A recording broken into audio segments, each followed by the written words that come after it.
கர்த்தருடைய வார்த்தை கேட்கலாம்.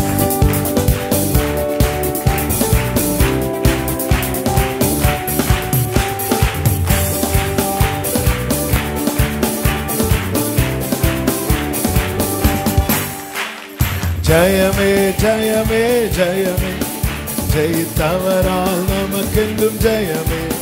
இயேசு நாமத்தாலே என்றும் ஜெயமே, இனி தோல்வி நமக்கில்லை. ஜெயமே ஜெயமே ஜெயமே ஜெயமே, ஜெயித்தவரால் நமக்கென்றும் ஜெயமே. இயேசு நாமத்தாலே என்றும் ஜெயமே, இனி தோல்வி நமக்கில்லை. ஜெயமே. வெள்ளம் போல சத்துரு வந்தாலும் ஆவியானவர் கொடியேற்றுவார்.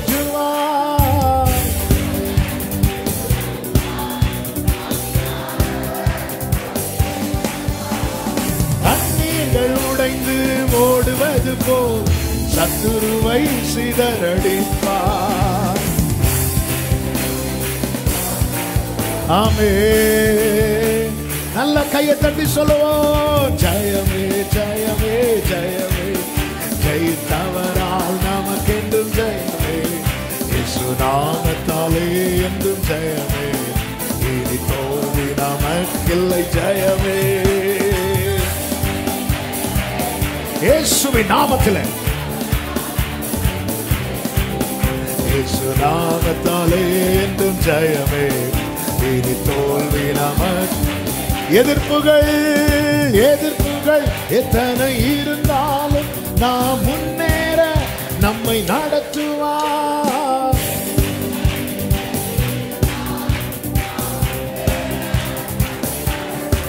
ஓ, யுத்தத்தில் வல்லவர் பார்த்துக் கொள்வார், ஜெயத்தை நமக்கு தருவார்.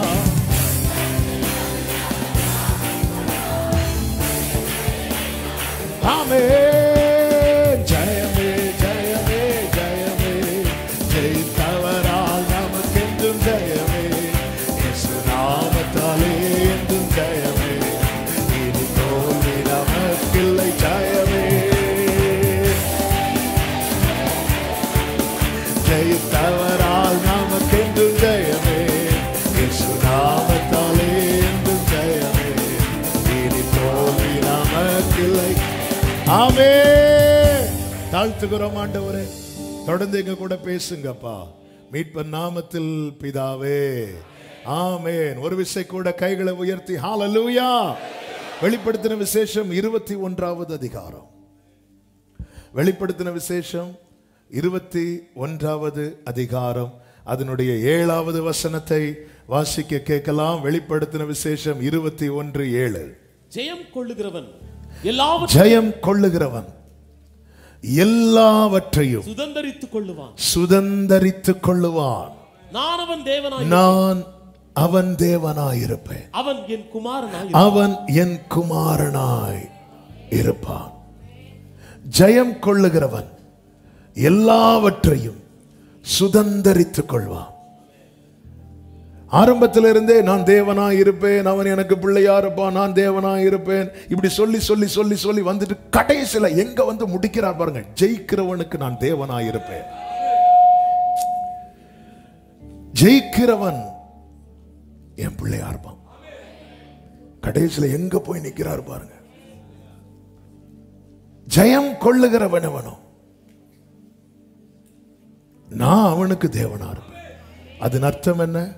பரலோகத்தில் ஜெயிக்கிறவர்களுக்கு மட்டும்தான் இடம். சபையில சேர்ந்தவர்களுக்கெல்லாம் பரலோகத்தில் இடம் உண்டா? ஜெயிக்கிறவர்களுக்கு. இந்த செய்தி இன்னைக்கு முடியுமான்னு தெரியல, கொஞ்சம் நல்ல கவனமா கேட்கணும். இந்த பூமியில நான் எதிர்பார்த்த எந்த நன்மை எனக்கு கிடைக்காம போனாலும் அது எனக்கு லாஸ் கிடையாது.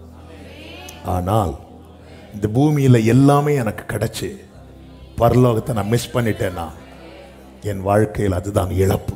இழப்புங்கிறது அதுதான் இழப்பு, வேற எதுவுமே இழப்பு கிடையாது. ஏன்னா எதையுமே நம்ம கொண்டு வரல இழக்கிறதுக்கு. எதையுமே நம்ம கொண்டு வரல. என்ன நம்ம இழந்தோம்? எல்லாமே ஆன் த வேல ஆட் ஆனது தானே. அதனால தானே யோபு சொன்னார், நான் நிர்வாணியா என் தாயின் வயிற்றில் இருந்து வந்தேன், நிர்வாணியாய் திரும்புகிறேன். வளர வளர கர்த்தர் எல்லா உறவுகளாகட்டும் உடைமைகளாகட்டும் எதுவாகட்டும், இந்த பூமியிலே வாழ்வதற்கு நமக்கு என்ன தேவை? உறவுகள் தேவை, உடைமைகள் தேவை, அதெல்லாம் வருது. ஆனால் இது எதையுமே நம்ம கொண்டு போக போறது கிடையாது. உண்மையில இழப்பு என்பது என்ன தெரியுமா? இழப்பு என்பது என்ன தெரியுமா? அந்த வாசல் எனக்கு அடைக்கப்படுவது. இங்க நான் அப்பா பிள்ளை உறவு பாராட்டிட்டு அங்க இல்லைன்னு வரும்போது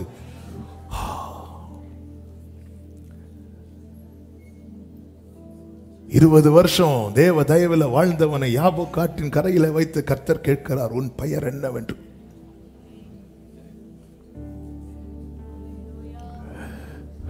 கர்த்தாவே கர்த்தாவே என்று வாசலுக்கு வெளியே நின்று கத்துகிற கூட்டத்தை பார்த்து கர்த்தர் சொல்லுகிறார், நான் எனக்கு உங்களை தெரியாது அப்படிங்கிறார். எனக்கு உங்களை தெரியாது, அக்கிரம செய்கைக்காரரே. அப்போ அவ்வளோ அவங்க என்னெல்லாம் செஞ்சாங்கன்னு அவருக்கு தெரியுது. அப்போ அந்த இடத்துல அவர் என்ன செய்கிறார் தெரியுமா? பர்பஸா மறக்கிறார். இந்த பூமியில் நமக்கு கொடுக்கப்பட்ட வாக்குத்தத்தம், இஸ்ரவேலே நீ என்னால். ஆனா இந்த இடத்துல எனவேதான் ஒரு தேவ பிள்ளை ரொம்ப கவனிக்கணும். நமக்கு நியமித்த ஓட்டத்தை நோக்கி ட்ராக்ல நிக்கிறேனா, டெய்லி பார்க்கணும். ட்ராக்ல நிக்கிறேனா எங்க? கடந்த நாள்ல நம்முடைய தேசத்திலிருந்து ஒரு சகோதரி ஒலிம்பிக்ல போனாங்க. அந்த மல்யுத்த ரெஸ்லிங்ல அவங்க செமிஃபைனல்ஸ் ஜெயித்து அடுத்து ஃபைனலுக்கு போகணும். ஒரு 100 கிராம் வெயிட்ல கோடிச்சு. அதுக்கு பின்னாடி அது இதுன்னு அதில் நமக்கு அது நம்ம டாபிக் கிடையாது. பட் அங்குள்ள ரூலை அவங்க ஃபாலோ பண்ணி ஒரு 100 கிராம் 100 கிராம்னா எவ்வளோங்க இருக்கும்? நம்ம ட்ரெஸ்ஸை தூக்கி போட்டாலே 1/2 கிலோ வரும் இல்லை? 100 கிராம் 100 கிராம் கூடின ஒரே காரணத்துக்காக தகுதி நீக்கம் செய்யப்பட்டார்கள். அவங்க தோத்திருந்தா கூட வெள்ளி கிடைச்சிருக்கும், சில்வர் கிடைச்சிருக்கும். ஒரு ஃபைனல் வரைக்கும் போய், அது ஃபர்ஸ்ட் ரவுண்ட்ல தோத்தா கூட பிரச்சனை இல்லை, ஃபைனல்ல நமக்கு ஒரு ஃபைனல் இருக்கு. இழப்பு என்பது என்ன தெரியுமா? அது இல்லாம போறது. இன்னைக்கு உள்ள செய்தி கவனிக்கணும்.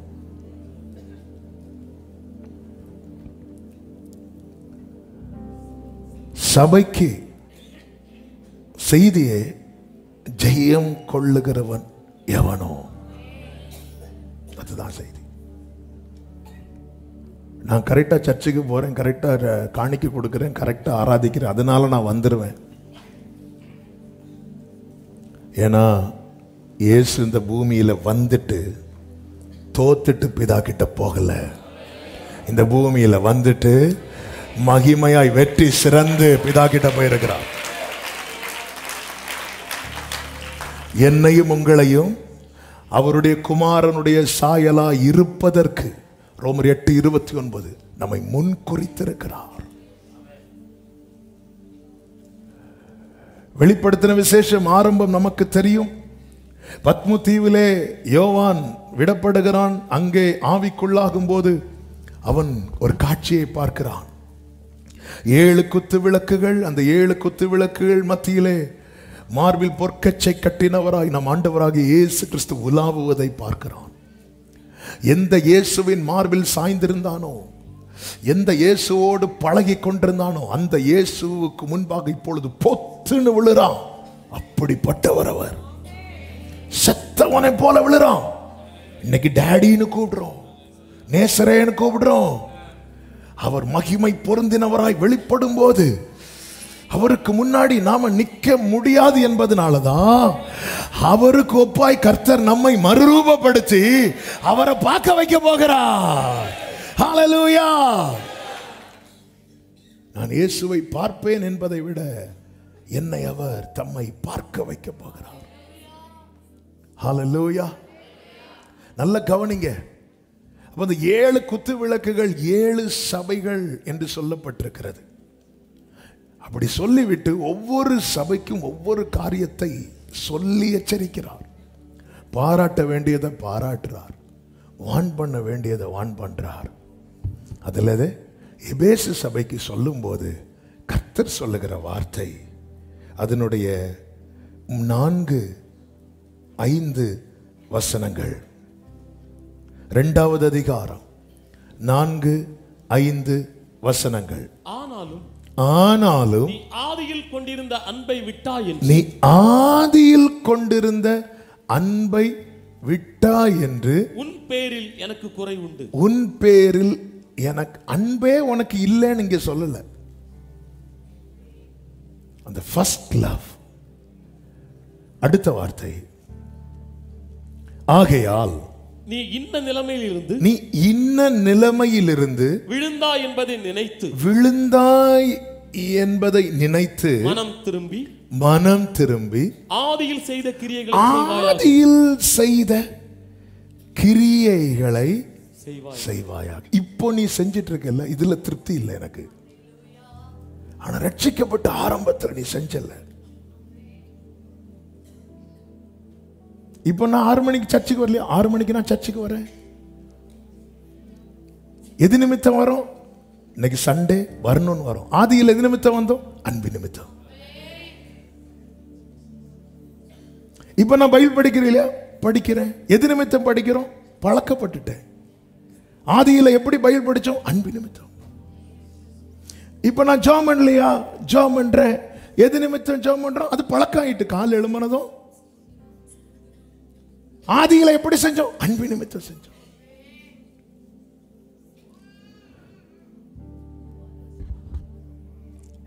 ஆதியில் செய்த கிரியை. இது ஆண்டவர் சும்மா அப்படி வருத்தப்பட்டு சொல்றதுக்கு இல்ல, அடுத்து சொல்றாரு பாருங்க. இல்லாவிட்டால், இதுதான்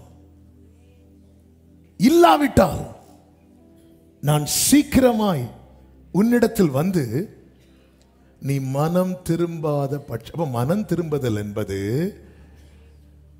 முதல்ல தேவை சபைக்கு வெளியே இருக்கிறவங்களுக்கு அல்ல, சபைக்கு உள்ள இருக்கிறவங்களுக்கு. இங்க மனம் திரும்புதல் கர்த்தர் என்ன சொல்ல? நீ பாவம் பண்றேன்னு சொன்னாரா? நீ வேசிகளிடத்தில் உன் ஆஸ்தியை செலவழிக்கிறாய்ன்னு சொன்னாரா? எங்க? அதாவது வந்து கடைசியில் அந்த மைன்யூட்டா டியூன் பண்ற இடத்துல நிற்கிறார். சபை அப்படி டியூன் பண்றார்.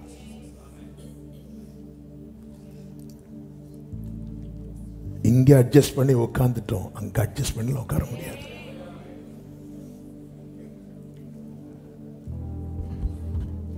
நீ கிரியே செய்யலன்னு சொல்லல, நீ அன்பே வைக்கலன்னு சொல்லல. ஆதியில் இல்லாவிட்டால், இந்த வேர்டு தான் என்ன ரொம்ப டிஸ்டர்ப் பண்ணுச்சு. ரொம்ப நம்ம அடிக்கடி படிக்கிற வசனங்கள். ஆனாலும் என்ன சொல்றார் அப்படின்னா, இந்த வேர்டை நடுக்கத்தோடு சொல்லுகிறேன். நான் சீக்கிரமாய் உன்னிடத்தில் வந்து நீ மனம் திரும்பாத பட்சத்தில் உன் விளக்கு தண்டை அதனிடத்திலிருந்து, எதனிடத்திலிருந்து?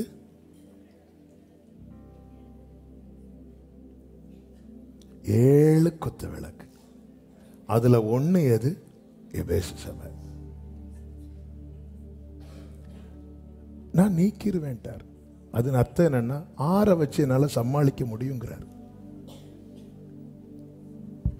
எனக்கு 7 இருக்கணும்னு அவசியம் இல்லைன்றார். இங்க கிருபை நாட்கள் என்ன பண்றார்? 100ல் 1 போனாலும் ஓடி போய் கொண்டு வரார். நியாய தீர்ப்பு நாள்ல இருக்குல்ல,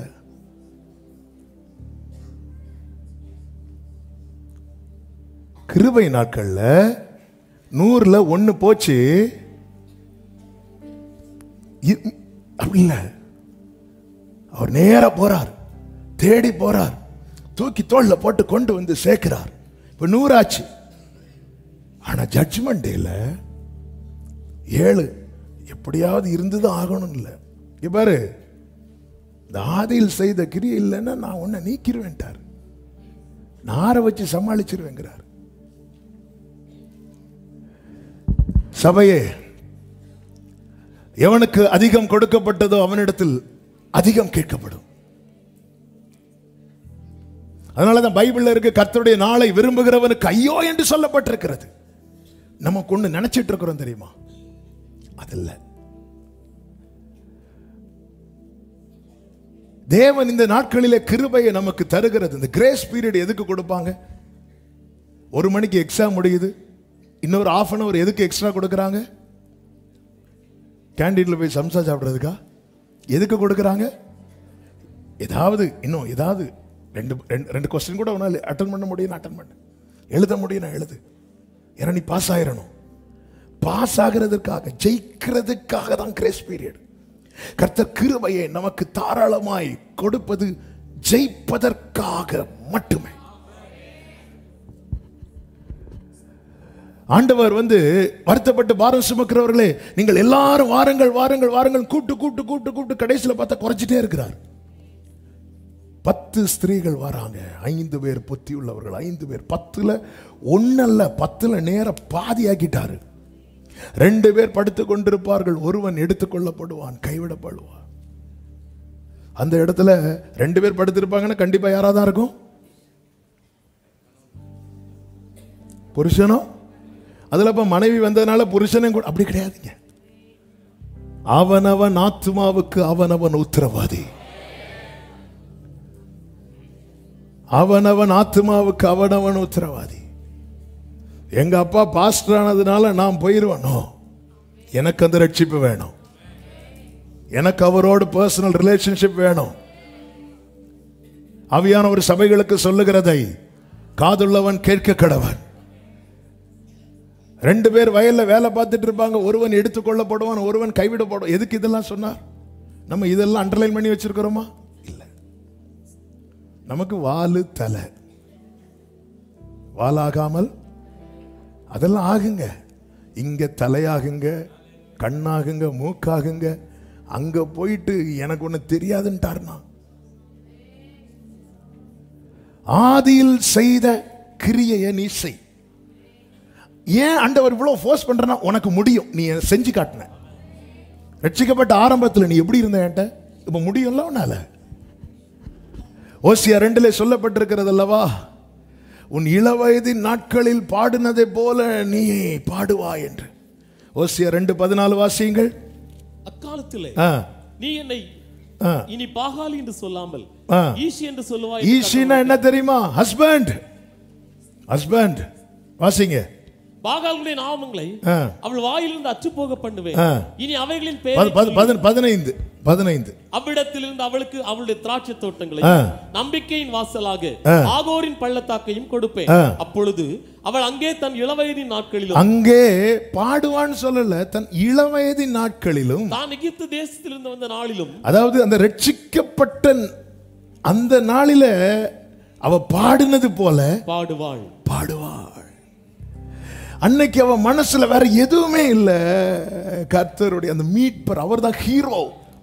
அந்த ஹீரோ மட்டும் தான் அவர் மனசுல இருந்துச்சு. ஹீரோ வந்துட்டாரு. அப்படிதான் நாங்க இருந்தோம். பாவ பிடியில இனி வாய்ப்பே இல்லை, மீட்புக்கு சான்ஸ் இல்லை என்று இருக்கும்போது கத்தினோம், கதறினோம். அவர் வந்து கிருபையாய் சேற்றில் வீழ்ந்த என்னை அவர் தூக்கி எடுத்தார். நாற்றமெல்லாம் நீக்கி கொண்டு மாற்றினார். ஆனந்தம் கொள்ளு உயிருள்ள நாள் வரையில். அல்லேலூயா, ஆனந்தம் கொள்ளுவேன். ஆமென்.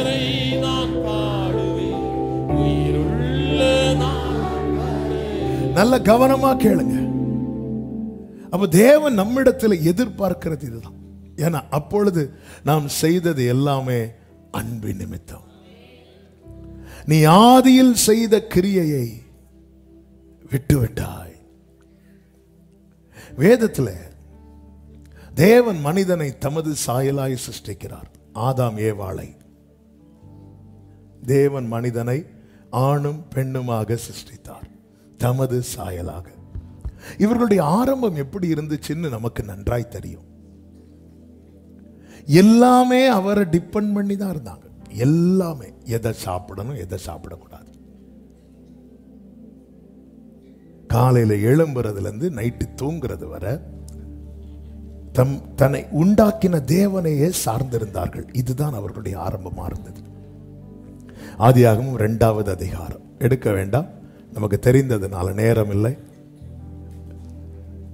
3வது அதிகாரத்தில் பார்த்தீங்கன்னா கர்த்தரை சார்ந்திருப்பதை விட்டு விட்டு தங்களை தாங்களே சார்ந்து கொள்ள ஆரம்பிக்கிறார்கள்.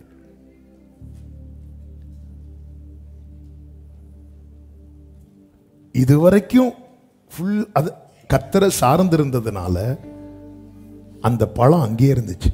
எந்த பழம்?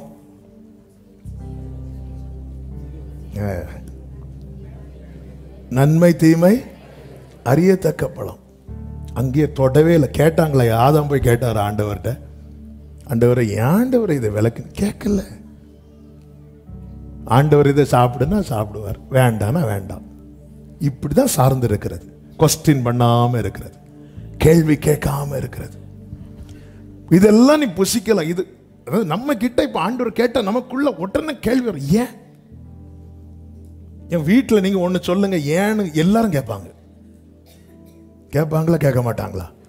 கேட்பாங்க. திடீர்னு வந்து போய் உங்க மனைவிட்ட போய் ஆண்டவர் நான் ரொம்ப நேசிக்கிறான்னு சொல்லி பாருங்க, ஆமின்னு சொல்ல மாட்டாங்க. ஏன் தான் கேட்பாங்க.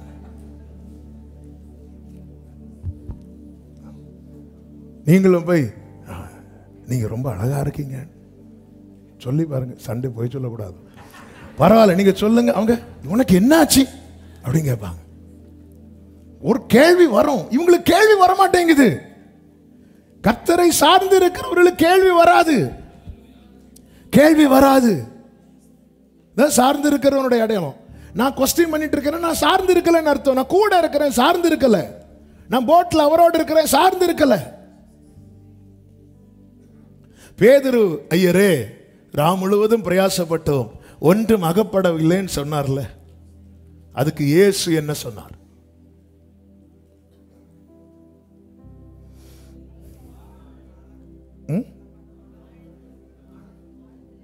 கொஞ்சம் கூட சத்தமா கேட்கல. இயேசு ஒண்ணுமே சொல்லல.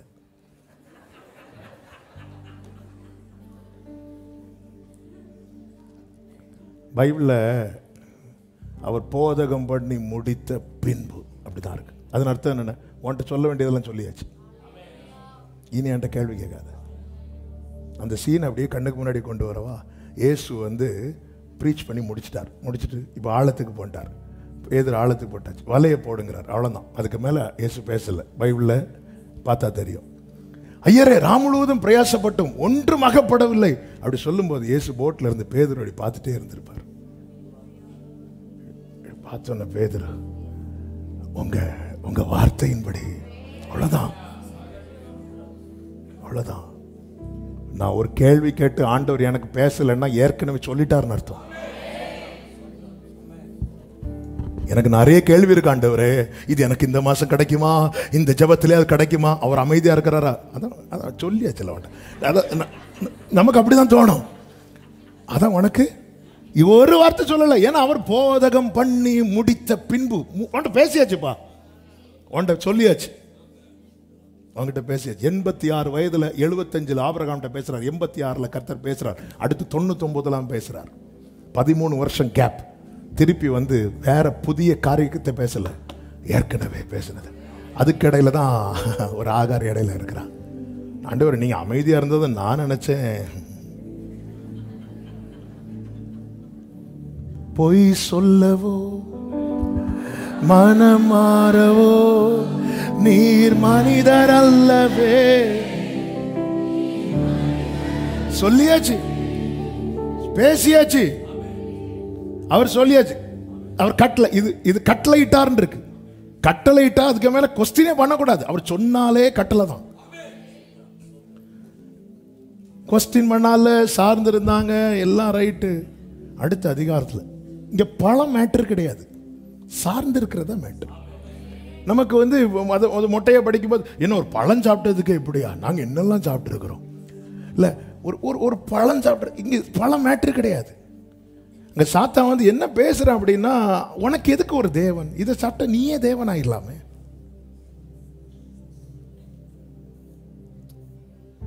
கிறிஸ்டியன் லைஃப்ங்கிறது இண்டிபெண்டன்ட் லைஃப் கிடையாது. ஏன் இஷ்டம், ஏன் வழி, அது நீ என்ன வெள்ளை வெள்ளையும் போட்டுட்டு எனக்கு தோன்றபடி தான் நான் இருப்பேன் வாழ்வேன்னா அது இல்லை. கிறிஸ்டியன் லைஃப்ங்கிறது டிபெண்டன்ட் லைஃப், சார்ந்து இருக்கிற லைஃப். என் நேசர் இயேசுவின் மேல் சாய்ந்து, வனாந்திரத்திலிருந்து தன் நேசர் மேல் சாய்ந்து கொண்டு வருகிற இவள் யார்? அவதான் மேன்மையானவள். வனாந்திரத்தில் தன் நேசர் மேல் சார்ந்து கொண்டு வர, சார்ந்து இருக்கிறாங்க. கொஸ்டினே பண்ணல, இதெல்லாம் புசிக்கலாம், இது புசிக்க கூடாது. பிசாசானவன் வந்து தலை போடுறது வரைக்கும் அந்த பழம் அங்கே தான் இருக்கு. இன்னும் சொல்லணும்னா, இவங்க அந்த பழத்தை இதுவரை ஏறிட்டு கூட பார்க்கல. ஏன்னா அது தங்களுக்குரியது அல்ல. இச்சை என்பது என்ன தெரியுமா? நமக்குரியது அல்லாதவைகள் மேல நமக்கு ஒரு ஆசை வரும் தெரியுமா? அதுதான் இச்சை. நமக்குரியவைகள் மேல் வருகிற ஆசை என்பது அது இச்சை ஆகாது. காரணம், அது நமக்குரியவைகள். நமக்குரியவைகள் அல்லாதவைகள் மேல ஒரு ஆசை வருது பாருங்க, அது இச்சை. பக்கத்து வீட்டு தென்னை மரத்தில் இருக்கிற தேங்காய் மேல ஒரு ஆசை வரும் பாருங்க, அது இச்சை. தேங்காய் தானே, தலையில விழுந்துறான். இதெல்லாம் தப்பா, இதெல்லாம் உனக்குரியதா? அது உனக்குரியதா? இல்ல. இச்சை கற்பந்தரித்து பாவத்தை பிறப்பிக்கும், பாவம் மரணத்தை பிறப்பிக்கும். ஆரம்பம் இவங்களுக்கு ரொம்ப நல்லா இருந்த, ஆதியில் செய்த கிரியை வேண்டானா வேண்டாம், இல்லைன்னா இல்ல, இப்படிதாங்க இருக்கணும். ஈசாக்கு மோரியா மலையிலிருந்து ஓடி போறதுக்கு எவ்வளவு ஒரு விசாலம் இருந்துச்சு தெரியுமா? நேர போறார் ஈசாக்கு கூடிய ஒரு 20+ வயசு இருக்கும், 20+. மலைக்கு மேல போகும்போது விறக தூக்கி தலையில வச்சாச்சு. தலையில வச்சதுதான், அப்பா என்னப்பா பலின்னு சொல்றீங்க, ஆட்டுக்குட்டி எங்கப்பா, கர்த்தர் பார்த்து கொள்வார் அப்படி சொல்லிட்டு கூட்டிட்டு போயாச்சு. ஈசாக்கும் போறாரு. சரி, ஏன்னா அப்பாவுடைய ஃபெய்த் வந்து பையனுக்கு தெரியும். ஏன்னா இவனுடைய பிறப்பை கண்டிப்பா சொல்லியிருப்பாங்க. மகனே, அந்த இஸ்மவேலை துரத்தும் போது கூட சொல்லியிருப்பாங்க. அப்பா அண்ணனை ஏன்பா துரத்துறீங்க? கொஞ்சம் அவசரப்பட்டதுப்பா. சாரால் சொல்லியிருப்பாங்க, உங்க அப்பாவுக்கு அவசரம். அப்புறம் சொல்லியிருப்பாரு, அவ இப்படிதான் சொல்லுவா, நான் சும்மா இருந்தேன், என் காதை வந்து கடிச்சு. நீ உனக்கு வாக்குத்தத்தம் கொடுத்தார். வாக்குத்தத்தம், சாரால் உங்க அம்மாவுடைய கற்பம் வந்து செத்தது, ஆனா அதுக்குள்ள நீ எப்படி உயிரோடு இருந்த தெரியுமா? வார்த்தை வைத்தார். இந்த வார்த்தையின் விசேஷம் என்ன தெரியுமாங்க? ஆமே, அது கல்லறைக்குள்ள வைத்தாலும் 3வது நாள்ல வெளியே வரும்.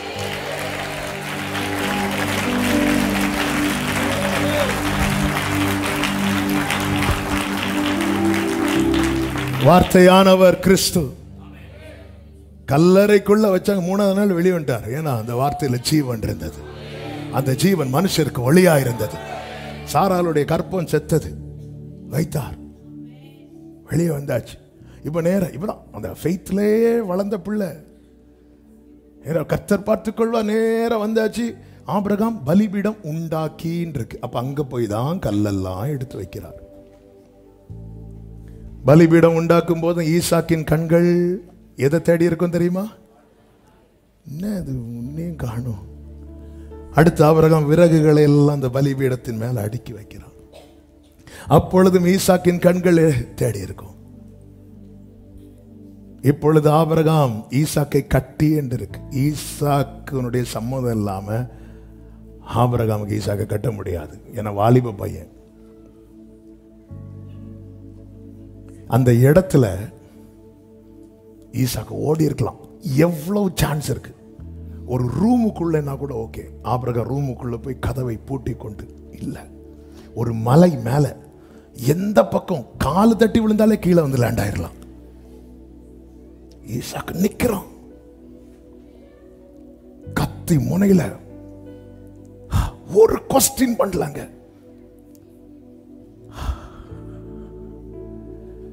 இதான் ஆதியில் செய்த கிரியை.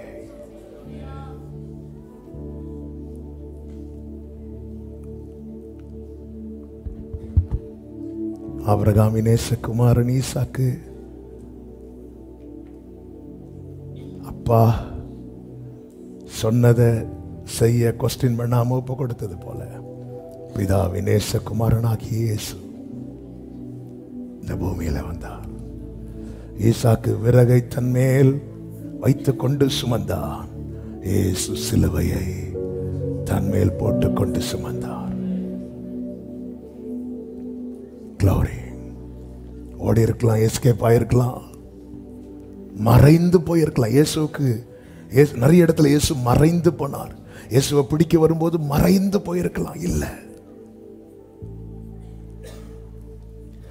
என்னை தகர்த்தீடா தாதனிஷ்டமெங்கில், என்னை தகர்த்தீடா தாதனிஷ்டமெங்கில், தன்ஹீதமென்னில் சம்பூர்ணமாகட்டே,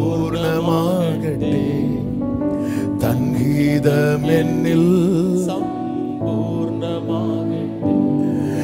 என் தெய்வமே നിന്നിഷ്ടം ചെയ്യുവാൻ വന്നിടുന്നേ ഞാൻ ഇന്നു മോദമായി. എൻ്റെ ഇഷ്ടം ഒന്നും വേണ്ട പ്രിയനേ, നിന്റെ ഇഷ്ടം എന്നിൽ പൂർണ്ണമാക്കണേ. நான் பாட்டு இந்த சர்மன் எடுக்கும்போது நைட் இந்த பாட்டு தான் மைண்ட்ல வந்து, എൻ്റെ കഷ്ടങ്ങൾ ദൈവം തരുന്നതാ, എൻ്റെ പ്രാണനെ ഞാൻ ധാന്യമാക്കും. എന്നെ தகர்த்தீடா, என்ன உடைக்கிறது தான், என்ன தகர்க்கிறது தான் உங்க சித்தம்னா, தன்ஹீதம் என்னில், அந்த சித்தம் என்கிட்ட பூரணமா நிறைவேறட்டும். இதுதான் ஆதியில செய்த கிரியை. அந்த ரட்சிப்பின் ஆரம்பத்துல நம்ம ஆண்டவருக்கு என்னவோ செய்வோம், அப்படிதான் இருந்தோம். ஓடி இருக்கலாமே ஈசாக்குக்கு,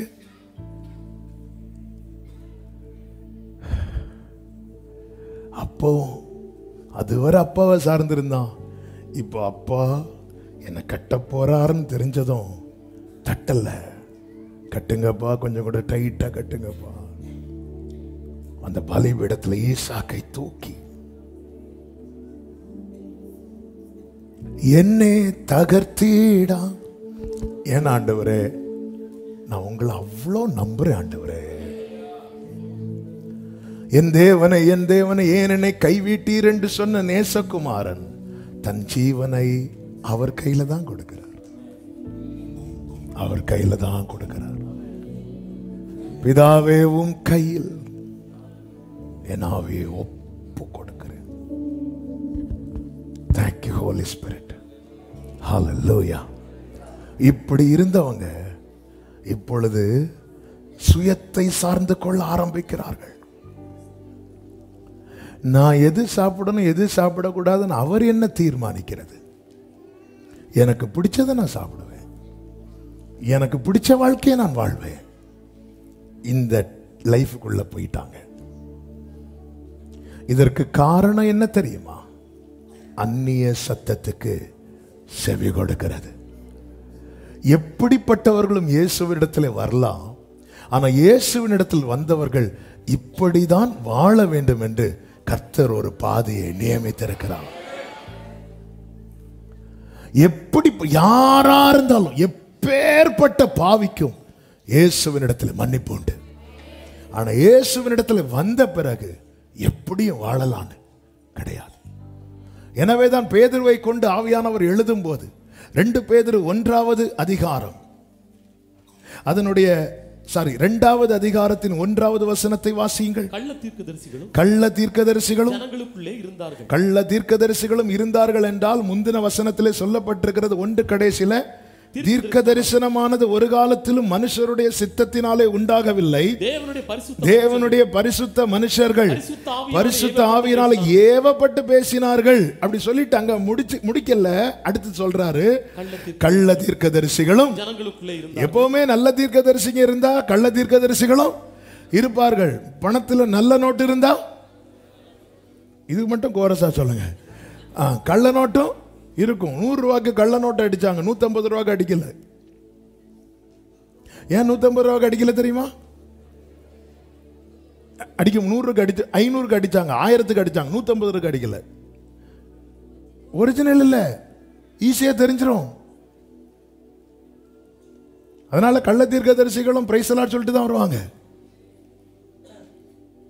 இருந்தார்கள், அப்படியே உங்களுக்குள்ளே கள்ள போதகர்களும் இருப்பார்கள். அவர்கள் கேட்டுக்கு ஏதுவான, இந்த வார்த்தை, அவர்கள் கேட்டுக்கு ஏதுவாக வேத புரட்டுகளை தந்திரமாய் நுழைய பண்ணி தங்களை கிரயத்துக்கு கொண்ட ஆண்டவரை மறுதலித்து. இங்கேதான் நம்ம மறுதலிக்கிறதுனா என்ன நினைச்சிட்டு இருக்கோம் தெரியுமா? நம்ம கிட்ட யாராவது கேட்பாங்க, நீயும் அவரோடு இருந்தவர்களில் ஒருவன் தானே? உடனே நம்ம சொல்லுவோம், இல்லை இல்லை, எனக்கு அவரை யாருண்டே தெரியும், இப்படி சொல்லுவோம் நினைச்சிட்டு இருக்கிறோம். மறுதலிக்கிறதுனா என்ன தெரியுமா? அவரை அல்லாமல் ஆலோசனை பண்ணி. என் வாழ்க்கையில நான் அவரை இன்வால்வ் பண்ணாம இருக்கிறேன் தெரியுமா? அங்கதான் நான் இயேசுவை மறுதலிக்கிறேன்.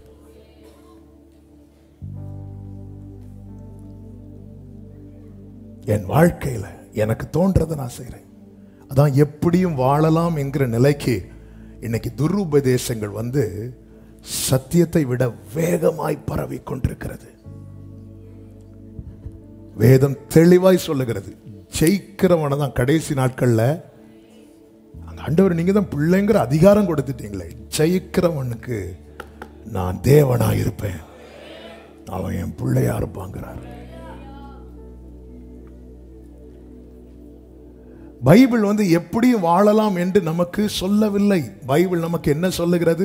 பிரியமானவனே, உன் ஆத்துமா வாழ்வது போல. ஆத்துமா எப்படி வாழும்? ஆத்துமாவுக்கு 2 பார்சல் பிரியாணி வாங்கி கொடுத்தா வாழுமா? நம்ம சரீரத்துக்கு போஜனம் எவ்வளவு முக்கியமோ அதை விட முக்கியம் நம்ம உன் ஆத்துமா எப்படி வாழும். ஏசாயா 55:2-3 வசனங்களிலே சொல்லப்பட்டிருக்கிறது, நீங்கள் எனக்கு கவனமாய் செவி கொடுத்து நலமானதை சாப்பிடுங்கள் அப்படின்னு இருக்கு. எல்லாத்தையும் சாப்பிடாத, எல்லா பிரசங்கத்தையும் போட்டு கேட்டுட்டு இருக்காத, நலமானதை.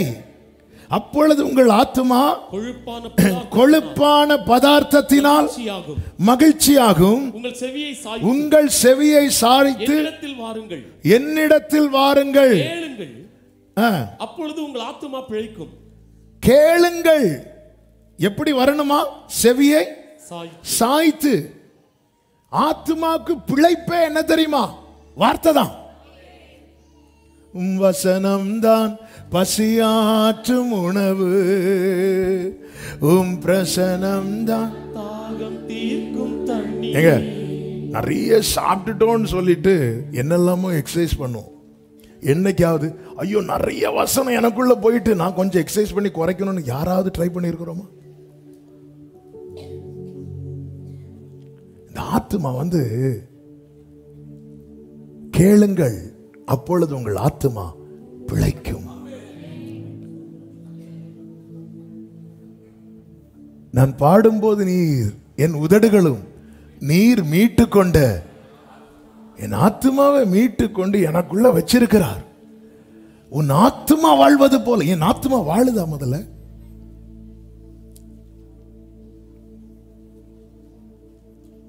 வேதம் சொல்லுகிறது, சங்கீதம் 138:3, நான் கூப்பிட்ட நாளில எனக்கு மறு உத்தரவு அருளினீர், என் ஆத்துமாவிலே பலன் தந்து. அப்போ ஆத்துமாவுக்கு பலனை என்ன தெரியுமா? கர்த்தரிடத்தில் வருகிற பதில்.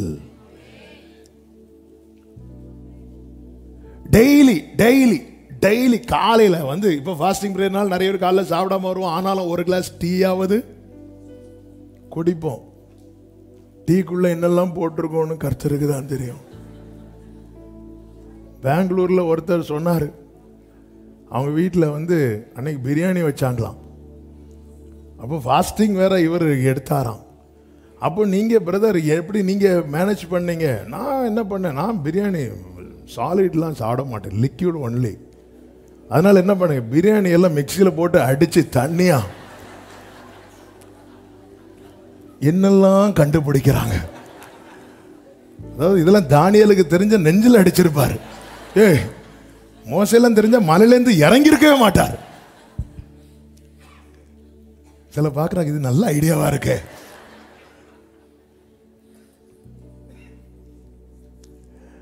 நம்ம பாருங்க, நம்ம எவ்வளவு முக்கியத்துவம். தன் சொந்த மாம்சத்தை பகைத்தவன் ஒருவனும் இல்லையே. என்ன வாழ்க்கைன்னு சொல்லி வாழ்க்கை வெறுத்து போற வழியில 2 பப்ஸ் வாங்கிட்டு போவோம். இதுதானே உண்மை. என்ன இது வாழ்க்கை? இப்படியெல்லாம் வாழ்வதற்கு அண்ணா ஒரு டீ போடுங்க, சுகர் கொஞ்சம் கம்மியா. என்ன முக்கியத்துவம் கொடுக்கிறோம்? இந்த ஆத்மா வாழுதா? ஆத்மா வாழுதா?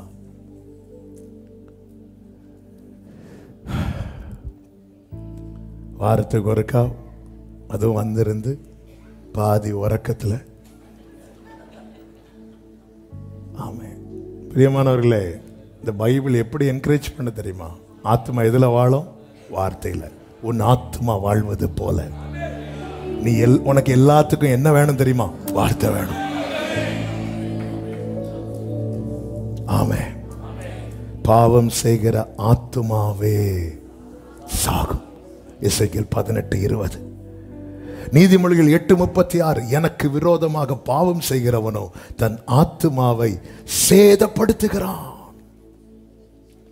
நீதிமொழிகள் 16:17. தன் நடையை கவனித்திருக்கிறவன் தன் ஆத்துமாவை காக்கிறான். தன் நடை. எதுக்கு இதெல்லாம் எழுதி ஆண்டவர் கொடுத்திருக்கிறார்? அதான்ப்பா, நீ ஒன்ஸ் சேவ்டு, நீ ரட்சிக்கப்பட்டுட்ட, அதனால எப்படி வாழ்ந்தாலும் நீ பரலோகத்துக்கு போயிடலாம் என்கிற உபதேசம் அது முற்றிலும் வேதத்துக்கு எதிரானது, வேதத்துக்கு முரணானது.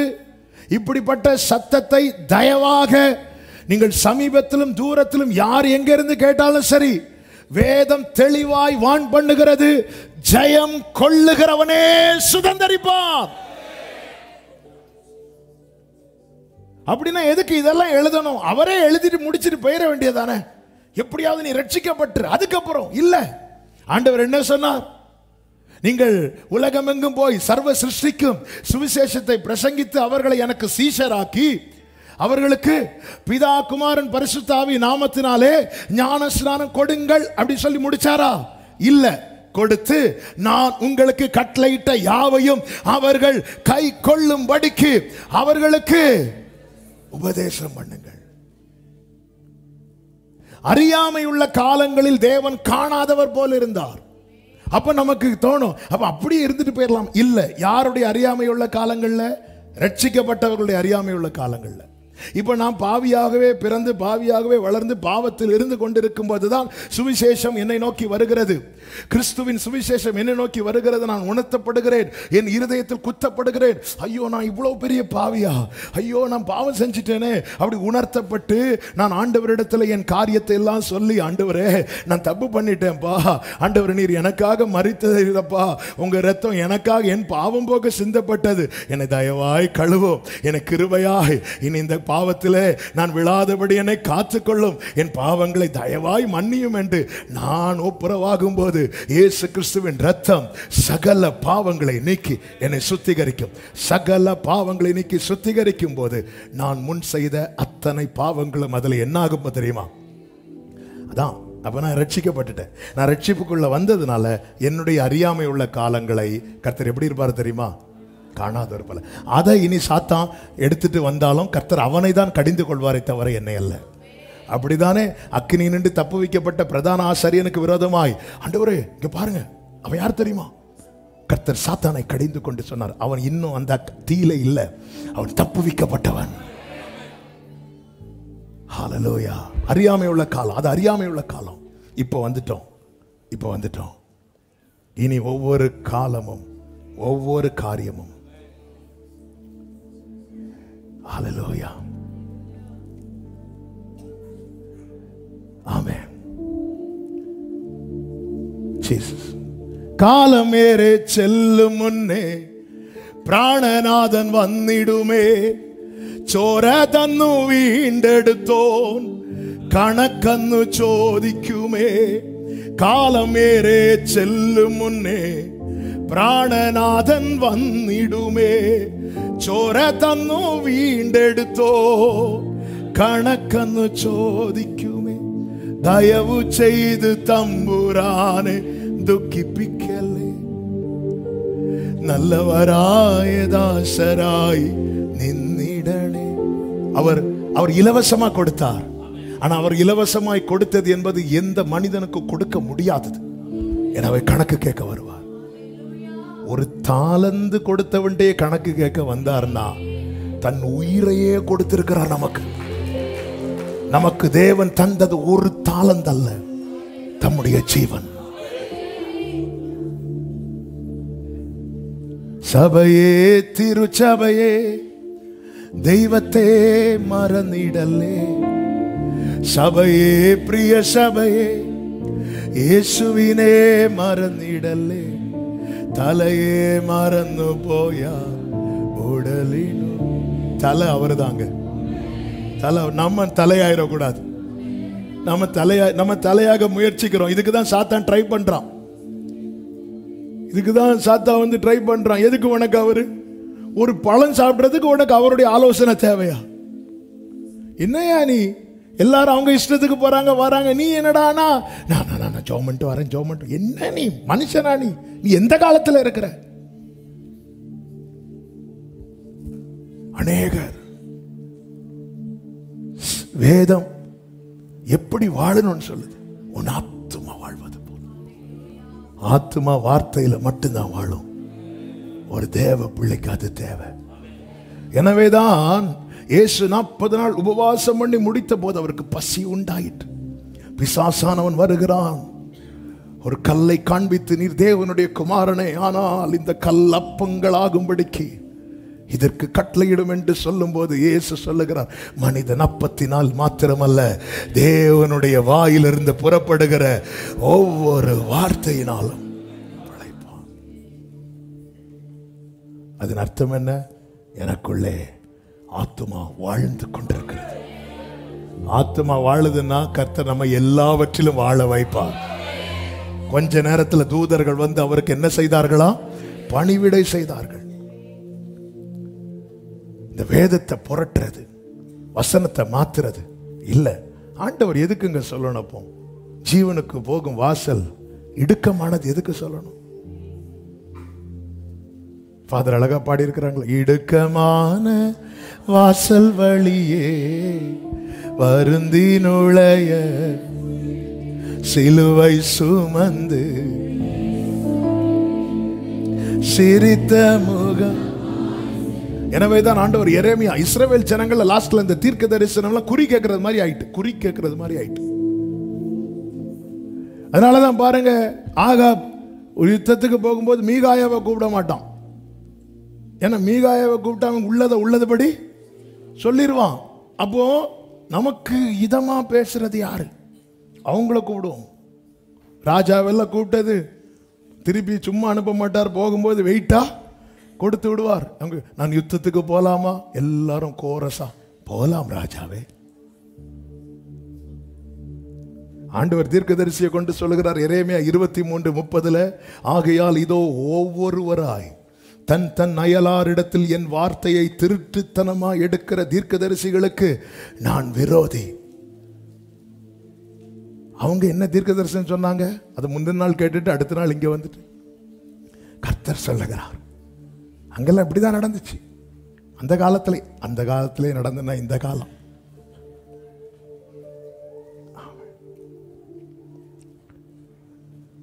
எல்லாம் இறக்குமதி. ஆண்டவர் சொல்ற நான் விரோதிங்கிறார். 31 சொல்றார், இதோ தங்கள் நாவின் சொல்லையே வழங்கி அதை உரைத்தார் என்று சொல்லுகிற தீர்க்கதரிசிகளுக்கு நான் விரோதி என்று கர்த்தர் சொல்லுகிறார். 32வது வசனம், இதோ பொய் சொப்பனங்களை தீர்க்க தரிசனமாய் சொல்லி அவைகளை விவரித்து என் ஜனத்தை தங்கள் பொய்களினாலும் தங்கள் வீம்புகளினாலும் மோசம் போக்குகிறவர்களுக்கு நான் விரோதி. நான் அவர்களை அனுப்பினதும் இல்லை, அவர்களுக்கு கற்பித்ததும் இல்லை. அவர்கள் இந்த ஜனத்துக்கு ஒரு பிரயோஜனமாய் இருப்பதும் இல்லை. எசேக்கியேல் 14:9 சொல்லப்பட்டிருக்கிறது, ஒரு தீர்க்கதரிசி எத்தப்பட்டுனா வஞ்சிக்கப்பட்டு ஒரு விசேஷத்தை சொன்னானாகில் அப்படி கொத்த தீர்க்கதரிசியை கர்த்தராகிய நானே எத்தப்பட பண்ணினேன். அதன் அர்த்தம் என்று நான் விட்டுட்டேன்னு அர்த்தம். நான் அவனுக்கு விரோதமாக என் கையை நீட்டி அவனை இஸ்ரவேல் ஜனத்தின் நடுவில் இராதபடிக்கு அழிப்பேன். 10வது வசனம், இந்த வார்த்தையை ரொம்ப கவனிக்கணும். அப்படி அவரவர் தங்கள் தங்கள் அக்கிரமத்தை சுமப்பார்கள், தீர்க்கதரிசியினிடத்தில் விசாரிக்கிறவனுடைய தண்டனை எப்படியோ அப்படியே தீர்க்கதரிசியுடைய தண்டனையும் இருக்கும். அதன் அர்த்தம் என்ன? கேட்க போறவங்களுக்கும் தண்டனை இருக்கு. தீர்க்க தரிசனம் கேட்கணுமா? என்ன இருக்கு? இது ஃபுல்லா தீர்க்க தரிசனம். இதுல நிறைவேறினது இருக்கிறது, நிறைவேறி கொண்டிருப்பது இருக்கிறது, நிறைவேற போகிறது இருக்கிறது. சத்தியத்தையும் அறிவீர்கள், சத்தியம் உங்களை. தீர்க்க தரிசனம் எதுக்கு உரைக்கப்பட்டது? 1 உணர்த்த, 2 திருத்த, 3 உயிர்ப்பிக்க. அப்போ ஆண்டவர் எனக்கு அப்படி பேசுறது இப்படி பேச, கர்த்தர் பேசுவார். எல்லா வாக்குத்தத்தங்கள் கர்த்தர் பேசுவார், கர்த்தர் பேசுவார். ஆனா நமக்கு தெரியணும், நான் துணிகரமா வாழ்வேனா? கர்த்தர் என்ன பார்த்து உனக்கு சமாதானம், உனக்கு இன்னும் 20 நாள்ல அது நடக்கும், இது நடக்கும். ஆண்டவர் சொல்றார், நமக்கு தெரியும்லங்க நம்முடைய வாழ்க்கை. வாக்குத்தத்தம் எல்லாருக்கும் இருக்குங்க. யோசுவா காலேபுக்கு மட்டும் கர்த்தர் வாக்குத்தத்தத்தை கொடுக்கவில்லை. அப்ப கேட்கலாம், அப்ப நல்ல தீர்க்கதரிசிகள் இருக்கிறதுனால தான் இந்த கள்ளப்பயக்கம் வந்திருக்கிறாங்க.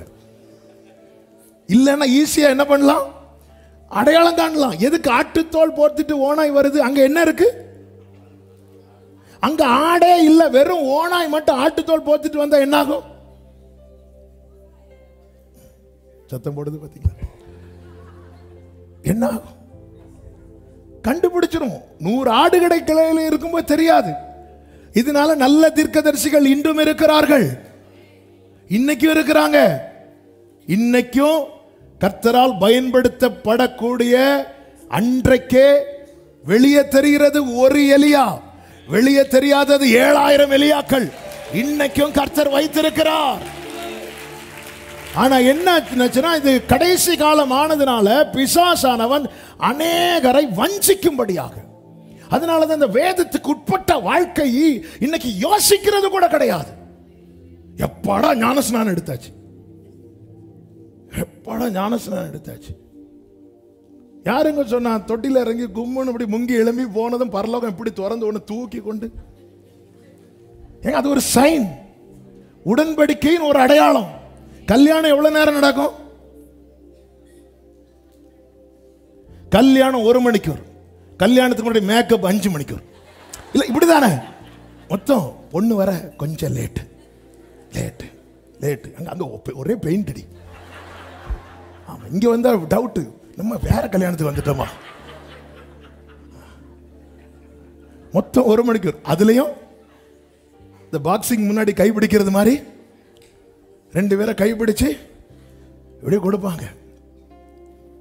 அன்னைக்கு மணமகள் அழுவாள், அவன் சிரிப்பான். அது அவளுடைய கடைசி அழுகையும். இவனுடைய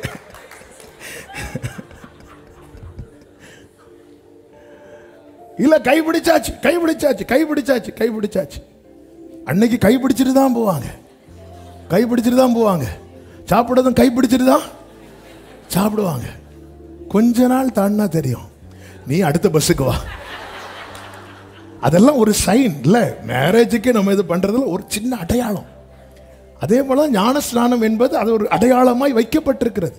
நம்ம என்ன தண்ணியில முங்குறது, இங்க எழும்புறது பரலோகத்துல. நம்ம நினைப்பே அப்படிதான், இங்க முங்குனா இனி எங்க தான் எழும்பணும்? எங்க நான் இப்ப உடன்படிக்கைக்கு உட்பட்டாச்சு. கிறிஸ்துவுக்குள் இருந்தால் அவன் புது சிருஷ்டி. புது சிருஷ்டினால என்ன தெரியுமா? பழையன ஒளிந்தன. இனி நான் அல்ல, இயேசுவே என்னில் வாழ்கிற. இதுதான் இதுதான் இதுதான் இதுதான். ஏன்பா எல்லாரும் அவங்க அவங்க துள்ளுறாங்க, எனக்கு அப்படி துள்ள முடியாது. அவங்க ஆடுறாங்க, எனக்கு அப்படி ஆட முடியாது. அவங்க அங்க போறாங்க, அப்படி போக முடியாது. அவங்க தியேட்டருக்கு போறாங்க, அப்படிலாம் போக முடியாது. அப்படிலாம் போக முடியாது.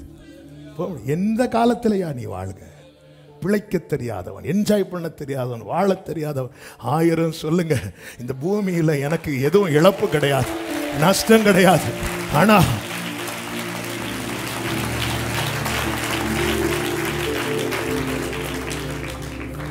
ஆதியில் செய்த கிரியை. இப்படி வாங்க, இப்படி வாங்க. அது ஆதியில் செய்த கிரியை. ஆரம்பத்தில் எல்லாம் எப்படி இருந்து, அதான் தாவீது தன் பிள்ளையை உணர்ந்து கதறுவார். சங்கீதம் 51 எடுக்க வேண்டாம், நேரம் போகிறது, நிறைய பேசணும். நான் இதை சொல்லி நான் செபிக்க விரும்புகிறேன். தாவீதின் ஆரம்பம் எப்படி இருந்துச்சு தெரியுமா? அப்படி இருந்துச்சு.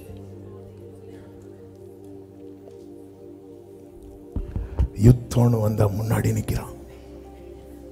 இஸ்ரவேலின் தேவனுடைய சேனை நிந்திக்கப்படுறத தாங்காம அவனே முன்னாடி போறான். சவுல்ட்ட போய் சொல்ற, நீங்க யாரும் வருத்தப்படாதீங்க, நான் போறேன். ஃப்ரண்ட் லைன்ல நிக்கிறான். இதுதான் தாவீதின் ஆரம்பம்.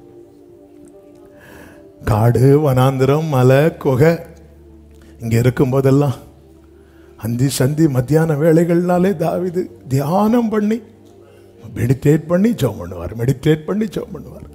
இதான் தாவீதின் ஆரம்பம். நீ பட்டயத்தோடும் கேடயத்தோடும் ஈட்டியோடும் பட்டயத்தோடு வருகிறாய், நானோ நீ நிந்தித்த சேனைகளின் கர்த்தருடைய நாமத்தில் வருக. இதுதான் பலன். ஆனா அதே தாவீது பின் நாட்களில் கர்த்தர் அவனை பிளஸ் பண்ணி அவனுக்கு ஒரு நல்ல வீடு கொடுக்கிறார். 2 சாமுவேல் 11வது அதிகாரம் 1வது வசனத்திலே சொல்லப்பட்டிருக்கிறது. மறு வருஷம் ராஜாக்கள் யுத்தத்திற்கு புறப்படும் காலம் வந்தபோது தாவீது யோவாபையும் அவனோட கூட தன் சேவகரையும் அம்மோன் புத்திரரையும் அழிக்கவும் ராப்பாவை முற்றுகை போடவும் அனுப்பினான். ஒரு காலத்துல யுத்தம்னு வந்தா தாவீது ஃப்ரண்ட் லைன்ல, இப்போ மற்றவங்களெல்லாம் அனுப்பி விட்டுட்டு தாவீதோ பைபிள் அந்த வசனத்தை பார்த்தீங்களா? ராஜாக்கள் யுத்தத்துக்கு புறப்படும் காலம் இது. அங்க தாவீதே, நான் ஒன்னு எனக்கு நான் அல்லவா உன்னை ராஜாவை வச்சேன், நீ எல்லாம் ஃப்ரெண்ட்ல போய் நிக்கணும். என்ன தாவீது, வசதி வந்துட்டோ? உனக்கு ஒரு காலத்துல வனாந்திரம் கொகை காடுன்னு இருக்கும்போது எல்லா உத்தரவாத்தையும் நீ எடுத்துட்டு இருந்த. யாருக்காவது பிரச்சனைன்னா நீ முழங்கால் போடுவ, நீ உபவாசம் இருப்ப. எல்லாம் இப்போ வசதி வந்துட்டோம் தாவீது, நீங்க பாங்க. ஆரம்பத்தில் அதான் ஆதி செய்த கிரியை. ஆதியில தாவீது அந்தி சந்தி மத்தியான வேலைன்னா ஈவினிங் டைமும் அவன் மெடிடேட் பண்ணி முறையிடுவான். ஆனா இங்க அடுத்த வசனத்துல நீங்க கவனிச்சீங்கன்னா தெரியும், ஈவினிங் டைம்ல பத்சேபாள் குளிக்க போனா.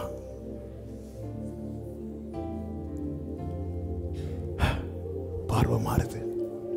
என்ன தாவீது, எங்க பிரச்சனை ஆச்சு? உனக்கு அவர் வீடு தந்ததுதான் பிரச்சனையா? உனக்கு அவர் வசதி தந்ததுதான் பிரச்சனையா? உனக்கு ஒரு நல்ல வேலை தந்ததுதான் பிரச்சனையா? உனக்கு ஒரு பிசினஸ் தந்ததுதான் பிரச்சனையா? எங்க போச்சு? இந்த வார்த்தையை பேசுற நடுக்கத்தோடு பயத்தோடு பேசிட்டு இருக்கிறேன். கர்த்தர் பேசினது பேசிட்டு இருக்கிறேன். என்னாச்சு?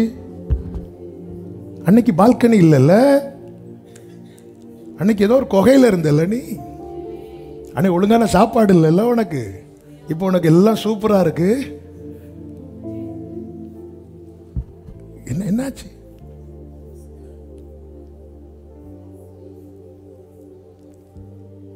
மனம் திரும்ப. அன்னைக்கு மாச கடைசியான நீ துடிப்ப, இன்னைக்கு மாச ஆரம்பத்தில் எல்லாத்தையும் செட்டில் பண்ணி வச்சிருக்கிற.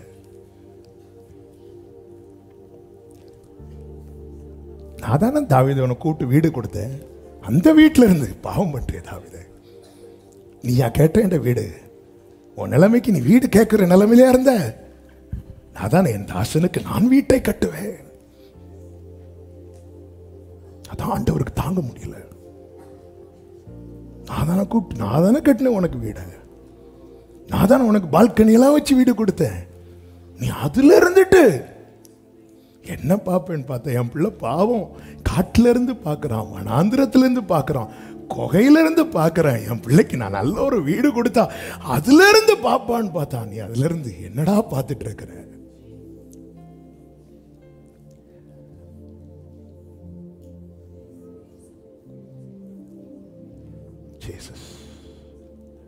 இன்னைக்கு தாவீது இல்லைங்க, ஆனா தாவீதுக்கு கொடுத்தது மாதிரி நமக்கு ஒவ்வொன்னா தந்து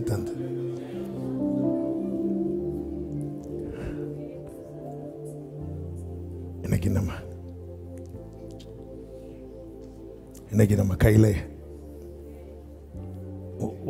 என்ன இருக்கோ அது அவர் தந்ததுதாங்க. என்னாச்சு தாவீது? ஆண்டவருக்கு தாங்க முடியல. ஒரு காலத்துல பட்டயத்தை ஈட்டிய நம்பாத தாவீது இப்பொழுது யோவாபை கூப்பிட்டு சொல்றான், எவ்வளவு பேர் இருக்காங்கன்னு எண்ணு. யோவாபுக்கு ஷாக் ஆயிட்டு, இதை விட இன்னும் நிறைய ஆண்டவர் தரும். ஏன்னா இதுவரை தாவீது தன்னோடு இருக்கிறவர்கள் டிபெண்ட் பண்ணியே இல்லை. இப்போ சேனையை, ஏன்னா நிறைய ஜெயம் வந்துட்டுல, இதெல்லாம் உணர்த்தப்பட்டு விழுந்து அழுத சங்கீதம் தான் 51. தாவீது தன் பிள்ளைகளை உணர்ந்தான், எழும்பிட்டான். அவன் எந்த நிலையிலிருந்து விழுந்தான் என்பதை அறிந்தான். தீர்க்கதரிசியை வந்து உணர்த்துறார். அதான் தீர்க்க தரிசனம் உணர்த்தும், திருத்தும், உயிர்ப்பிக்கும். தாவீது உணர்ந்தான், திருந்தினான், உயிர்ப்பிக்கப்பட்டான். இன்னைக்கு அவரோடு இருக்கிறான். ஆண்டவர் கேட்கிறான், நம்மை பார்த்து விழுந்தவன் எழும்புகிறதில்லையோ? எரேமியா 8:4 வாசிங்க, செபிக்கலாம். விழுந்தவர்கள் எழுந்திருக்கிறதில்லையோ? வழி தப்பி போனவர்கள் திரும்புகிறதில்லையோ? ஒருத்தன் விழுந்துட்டானா விழுந்த இடத்திலேயாவா கிடப்பான்? விழுந்தார்கள், எழும்பினார்களே, ஆனா நீனும் எழும்பலையே. பிரியமான கர்த்தருடைய பிள்ளைகளே, இந்த விளக்கு தண்டை நீக்கிறதுக்கு ஆண்டவருக்கு டைம் ஆகாது. ஒரு சத்தியம் தெரியுமா? நாம் எல்லாருமே பிறப்பால் யூதர்கள் அல்ல. நாம் எல்லாம் வெட்டப்பட்ட இடத்துல ஒட்டி வைக்கப்பட்டவர்கள். சுபாவ கிளைகளையே தப்ப விடாதிருக்க, அதாவது இயல்பாகவே யூதா கோத்திரத்திலே, இஸ்ரவேல் வம்சத்திலே வளர்ந்தவர்கள். அவர்கள் இருதய கடினத்து நிமித்தம் வெட்டப்பட்டார்கள். அப்படி வெட்டப்பட்ட இடத்துல எங்கேயோ கிடந்த என்னையும் உங்களை எடுத்து ஒட்டி வைத்தார். அதன் அர்த்தம் என்ன? ஜீவனோடு இருக்க வேண்டியவர்கள் வெட்டப்பட்டார்கள். ஜீவனற்று இருந்தவனுக்கு ஜீவன் கொடுக்க ஒட்டி வைக்கப்பட்டான். நல்ல கவனிங்க. அதாவது ஒரு மரத்துல வளர்ந்த கிளையை வெட்டுவது கடினமா, ஒட்டின கிளையை வெட்டுவது கடினமா? அதுலயே வளர்ந்த கிளைய, ஒரு விரலை நம்ம கையில இருந்து பறிக்கிறது எப்படி, அதுதான். இன்னொரு விரலை நம்ம சும்மா ஒட்டி வைக்கிறோம், ஈஸியா எடுத்துருவோம். எங்க ஆத்தையே செஞ்சவருக்கு இது செய்ய முடியாதா? அதனாலதான் பைபிள் சொல்லுகிறது, தேவனுடைய தயவையும் கண்டிப்பையும் பார். விழுந்தவர்களிடத்திலே கண்டிப்பையும், உன்னிடத்திலே தயவையும் காண்பித்திருக்கிறார். எதுக்கு தயவு காண்பிக்கப்படுகிறது? தேவ தயவு நீ குணப்படும்படி உன்னை ஏவுகிறது. ஜெயம் கொள்ளுகிறவன் எல்லாவற்றையும் சுதந்தரிப்பான். ஆவியானவர் சபைகளுக்கு சொல்லுகிறதை காதுள்ளவன் கேட்க கடவன். கண்களை மூடி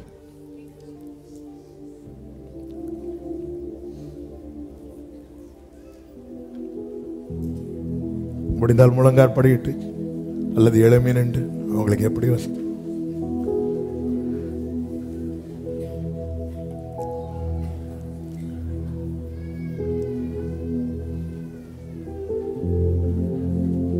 திரும்ப வீழாது காரும் இயேசு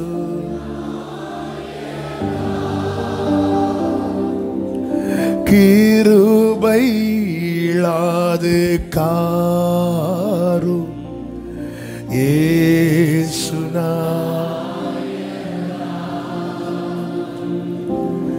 திரும்ப வீழாது பாரும் இயேசு நாயகா கிருபை இல்லாது காரும் இயேசு. அப்படி ரெண்டு கைகளை உயர்த்தி இயேசு நாயகா இயேசு இயேசு நாயகா கிருபை இல்லாது. கிருபை இழந்துடக்கூடாதுப்பா. அந்த அரணான பட்டணத்தில்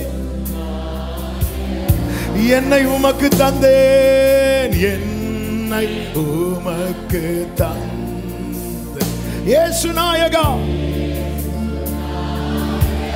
சொல்லுங்க, இனி நான் அல்ல நீரே, இனி நான் அல்ல நீரே இயேசு. சத்தமா இயேசு நாயகா இயேசு நாயகா.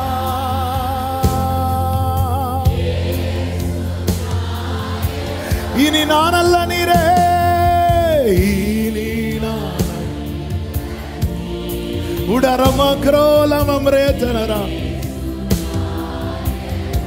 மாம்ச கிரியை போக்கும், மாம்ச கிரியை போக்கும் இயேசு நாயகா. கேளுங்க, குழந்தை உள்ளமாக்கும் அப்பா அந்த புது சிருஷ்டி இயேசு நாயகா இயேசு நாயகா இயேசு. ஒரமம் ரேமம் லோத்தனரோ ஆமென். மாகு ரெண்டு கைகள் அப்படி விரித்து உயர். திரும்ப விழாது பாரும், திரும்ப விழுந்துடக்கூடாது. இனிய விழுந்துடக்கூடாதுப்பா. அந்த ஆதியில் செய்த கிரியை கிருபை இழந்துடக்கூடாது. கிருபை இழாது இயேசு நாயகா. ஒரு விஷயம் கூட சொல்லுங்க, திரும்ப விழாது பாரும் இயேசு நாயகா. கிருபை இழாது காரும் இயேசு நாயகா. இருதயத்தில் அந்த நாமத்தை சொல்லி கூப்பிடு சபையே, இயேசு நாயகா. ஆமென்.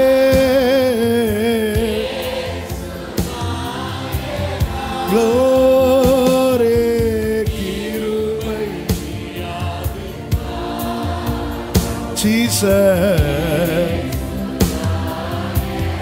எந்த உள்ளம் தங்கும்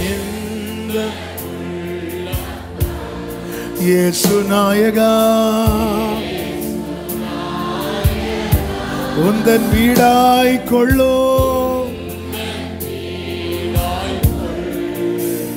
இயேசு நாயகா.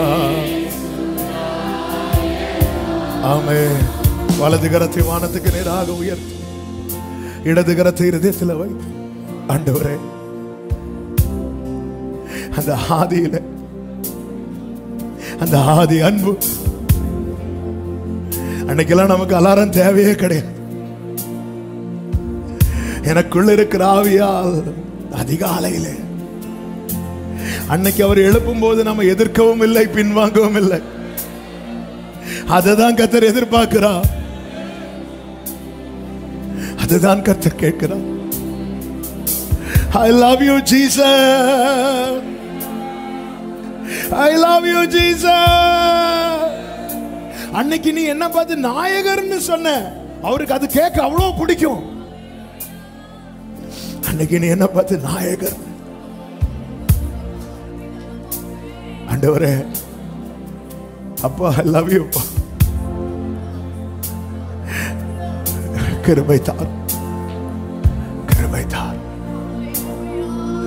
கிருபை தார். என் சித்தம் இல்ல, உங்க சித்தம். உங்க சித்தம் என் வாழ்க்கையில நடக்க வேண்டியது. உங்க சித்தம் மட்டும்தான், உங்க சித்தம் மட்டும்தான். நான் அங்க வந்து என்ன அங்க உங்க பக்கத்துல வச்சு என் பிள்ளைன்னு நீங்க சொல்றத கேட்க விரும்புறேன். அங்க என்ன கூப்பிட்டு பக்கத்துல வச்சு இது என் பிள்ளை அப்படின்னு இங்க சொல்றத நான் கேட்க விரும்புறேன்ப்பா, கேட்க விரும்புறேன்ப்பா. உம் சித்தம் போ என்னை என்றும் தற்பரனே, உம் சித்தம் போல், உம் சித்தம் போல் தற்பரனே. அர்ப்பணிப்போடு என் சித்தமோ, என் சித்தமோ, ஆமென். என் பிரியனே ஜீசஸ், என் சித்தமோ,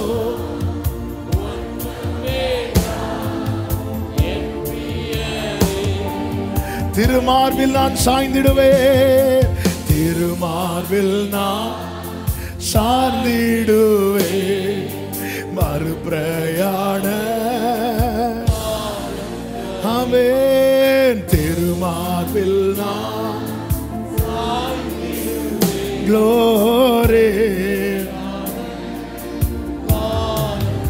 ஆமென். பரனே உந்தன் க்ளோரி அறிவதல்லோ தூய வழி. பரனே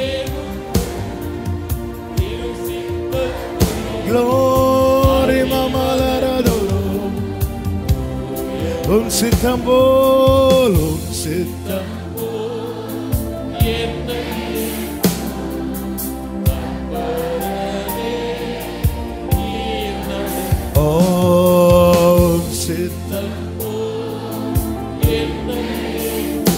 ஹல்லேலூயா. வழிப்பிரயாணி, வழிப்பிரயாணி,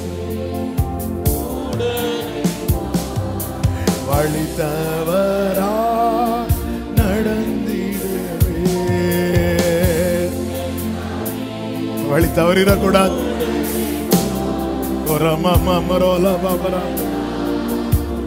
விரும்பி கேளு சபையே, வழிதுவே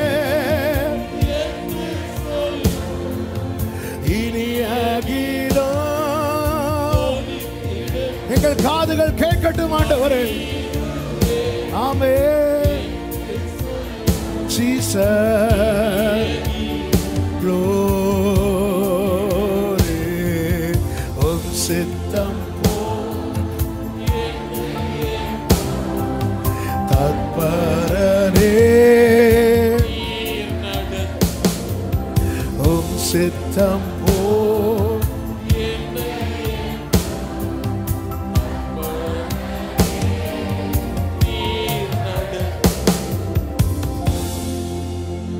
அர்ப்பணிக்கிறோம். பரிசுத்த பிதாவே, நல்ல தகப்பனே, உடைய பிரசன்னத்துக்காக நன்றி. உங்க சமூகத்தில் கொண்டு வந்து ஆராதிக்க வைத்து, துதிக்க வைத்து, செபிக்க வைத்து, எங்களோடு பேசுனீங்க ஆண்டவரே. எங்களை அங்க கூப்பிட்டு உங்க பக்கத்தில் உட்கார வச்சு, நீ என் குமாரன் அப்படின்னு சொல்லணும்பா. ஜெயித்தவர் நீர் இருக்கிறேன், ஜெயிக்க வைப்பேன். நீங்க எதிர்பார்க்கிறது எங்க கிட்ட வேணும், எங்களில் வெளிப்படணும். அந்த ஆதியில் கொண்டிருந்த அன்பு, ஆதியில் செய்த கிரியை ஆண்டவரை இன்னும் விழுந்து கிடக்காம ஒவ்வொரு சபையா எழுந்து அப்பா செயல்பட, அந்த அன்பின் பிரயாசத்தை வெளிப்படுத்த தேவன் அனுக்கிரகம் செய்தார். ஒவ்வொருவரை ஆட்கொள்ளும். இந்த வார்த்தைகள் ஒவ்வொருவருக்குள்ளே பேசிக்கொண்டிருப்பதாக உருவாக்குவதாக. ஆண்டவரே, இந்த சத்தத்தை சமீபத்தில் தூரத்தில் யாரு கேட்டாலும் அவங்க ஜெயிக்கணும்பா, ஜெயிக்கணும்பா. அவங்க ஜெயிக்க நீர் விரும்பி இந்த சத்தத்தை தோணிக்க பண்ணி இருக்கிறீங்கப்பா. வல்ல கரங்களில் அர்ப்பணிக்கிறோம். மகிமை, கனம், துதி, ஸ்தோத்திரம் அனைத்தும் ஒருவருக்கே செலுத்துகிறோம். இயேசு கிறிஸ்துவின் நாமத்தில் பிதாவே, ஆமென். என் ஆத்துமாவே கர்த்தரை ஸ்தோத்திரி, முழு உள்ளமே அவருடைய பரிசுத்த நாமத்தை ஸ்தோத்திரி. என் ஆத்துமாவே கர்த்தரை ஸ்தோத்திரி, கர்த்தர் செய்த சகல உபகாரங்களை மறவாதே. ஆமென். நம்முடைய கர்த்தராகிய இயேசு கிறிஸ்துவின் கிருபையும் பிதாவாகிய தேவனுடைய அன்பும் பரிசுத்த ஆவியானவருடைய ஐக்கியமும் சிநேகமும் பாதுகாவலும் நம் அனைவரோடும் எல்லா பரிசுத்தவான்களோடு கூட கர்த்தருடைய வருகை மட்டும் தங்கி இருப்பதாக. ஆமென். ஹல்லேலூயா. God bless you. கர்த்தர் உங்களை ஆசீர்வதிப்பாராக.